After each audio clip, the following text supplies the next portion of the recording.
Iker Hernandezek eta Carlos Tomasek komunikazioen segurtasunean oinarritutako enpresa sortu zuten.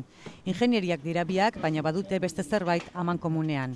Atzerrian ibilitakoak dira, bai ikasten, baita lanean ere. Indian, Irlandan, Estatu Batuetan, Norvegian eta Suedian. Mikel langilea da bertan eta bere kasuan Alemanian pasa zituen hilabete batzuk.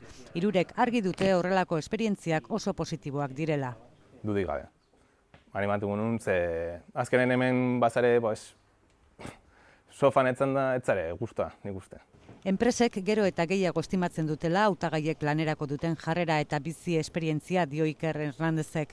Eta atzerrian egon izanak personaren autonomian eragin handia duenez, horrek balio handia duela gero enpresan. Ni hemen bizi nintzen gurasokin, eta beti dana ina dao, eta ez da falta ez diruik, eta ez ezer.